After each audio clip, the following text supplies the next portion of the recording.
Hong Kong is one of the world's leading financial hubs and has more billionaires per capita than most other countries. Business is booming and so are property prices. And all the taxes flowing in from them have helped the government amass a record budget surplus of $18 billion.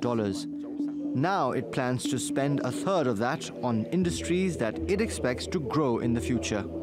To shine in the fierce IT race amid competition, Hong Kong must optimise its resources by focusing on developing its areas of strength, namely biotechnology, artificial intelligence, smart city and financial technologies, and forge ahead according to the 8 major directions set out by the Chief Executive.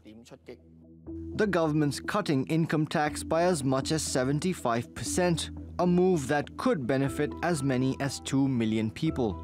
It's also announced cash awards for needy students and a hefty increase in spending on public healthcare. Yet many believe this isn't enough and want cash handouts for all permanent residents. But the government knows its coffers won't always be overflowing.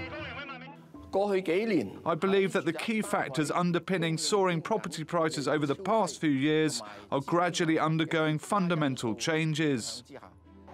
And tax collections will fall as more and more residents retire. So Hong Kong may be swimming in cash now, but without a plan to save for the future, a few years from now, its government could be drowning in debt. Mobin Nasir, TRT World.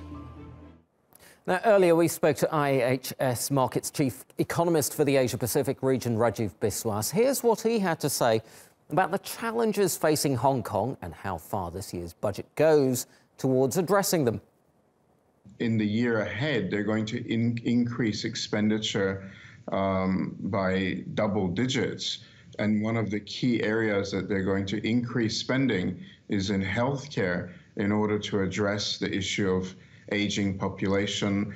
Certainly, they will have many challenges ahead to deal with the aging population healthcare needs and also the social care that's needed for the elderly. And one of the disadvantages Hong Kong has compared to some other countries is that the wealth gap between the very richer elements of society and the more lower income classes is very substantial.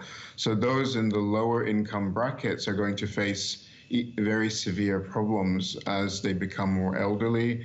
They're losing competitiveness with mainland China in areas like financial services. They were always the gateway to mainland China, but now many financial firms can directly operate in China mainland, and they don't need to use Hong Kong as the gateway.